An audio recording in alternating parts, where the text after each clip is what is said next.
2.5 years ಫಂಡೇ ಬಂದಿಲ್ಲ sir. ಬಂದಿದ್ದು 2 ಕೋಟಿ ಅಂತ ತಾವೇ ಕೊಟ್ಟಿದ್ದೀರಾ. 2 ಕೋಟಿದಲ್ಲೂ ಕೂಡ ಬರೀ 66 lakhs ಅಷ್ಟೇ ಬಿಡುಗಡೆ ಆಗಿದೆ ಸರ್. ಇನ್ನೂ 1 crore 34 lakhs ಹಂಗೆ ಬಾಕಿ ಇದೆ ಸರ್. ನಾವು ರಿಕ್ವೆಸ್ಟ್ ಮಾಡೋದು ಒಂದೇ ಸರ್, ನಮ್ಮದು ರಿಸರ್ವ್ ಕಾನ್ಸ್ಟಿಟ್ಯೂನ್ಸಿ ಸರ್. ಅದಕ್ಕೆ ದಯವಿಟ್ಟು SCT ಹಣ ಕೊಡಿ ಸರ್, ಕಾಲನಿ ಡೆವಲಪ್ಮೆಂಟ್ ಮಾಡೋಕ್ಕೆ ನಮಗೂ ಅವಕಾಶ ಸಿಗುತ್ತೆ. ಮತ್ತು ಅದೇ ರೀತಿ ಸರ್, ಅದು ಪ್ರಗತಿ ಕಾಲನಿದು 2021-22 ಕೆಲಸನೂ ಆಗಿತ್ತು. 5 crores ಅಲ್ಲಿ ಕೆಲಸನೂ ಆಗಿದೆ, 33% ಬಿಡುಗಡೆನೂ ಆಗಿದೆ. ಇನ್ನೂ ಬಾಕಿ ಇರೋದು ದುಡ್ಡು ಹಂಗೆ ಬಾಕಿ ಇದೆ ಸರ್.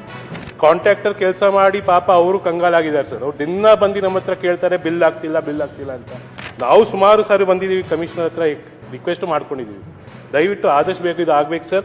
ಮತ್ತು ಅದು ಪ್ರಧಾನ ಮಂತ್ರಿ ಆದರ್ಶ್ ಗ್ರಾಮ್ ಯೋಜನೆಯಲ್ಲಿ ಅದು ಕೂಡ ಸರ್ 20 lakhs ಕಾಮಗಾರಿ, ಇದು 40 lakhs ಕಾಮಗಾರಿಗೆ 50% 20 lakhs ಆಲ್ರೆಡಿ ಬಿಡುಗಡೆ ಆಗಿದೆ ಸೆಂಟ್ರಲ್ ಗೌರ್ಮೆಂಟಿಂದ. 20 lakhs ನಿಮ್ಮ ಕಡೆಯಿಂದ ಬಿಡುಗಡೆ ಆಗಬೇಕು ಸರ್. ಅದು ಆದಷ್ಟು ಬೇಗ ಮಾಡಿದ್ರೆ ಅನುಕೂಲ ಆಗುತ್ತೆ. ಅದನ್ನು ಸಹ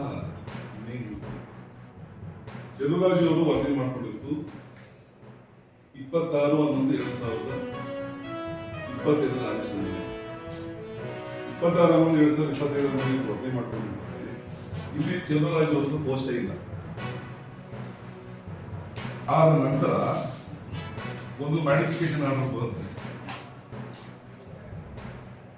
6/12 ಮಾಡಿಫಿಕೇಶನ್ ಆರ್ಡರ್ ಪ್ರಕಾರ ಇವರಲ್ಲಿ ಬುದ್ಧಿ ಬರ್ತಿದ್ದೀವಿ ಅಂತ ಹೇಳಿ ಹೇಳ್ತಾರೆ. ಅದಾದ್ರು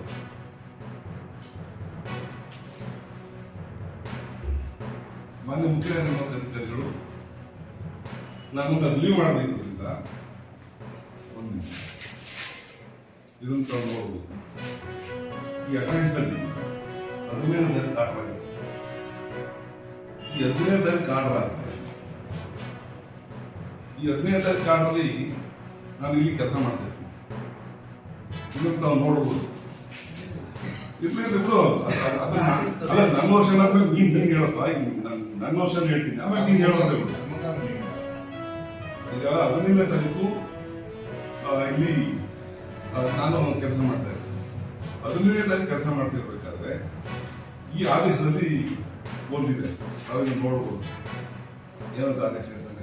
ಬಿಎಫ್ of both the parties learn concern of the applicant submit that applicant has not been relieved till today and he is working there only. ಅಂದ್ರೆ ಅವನು ಅದನ್ನ ಅಲ್ಲೇ ವರ್ಕ್ ಮಾಡ್ತಾ ಇದ್ದ. Considering the submission made of both parties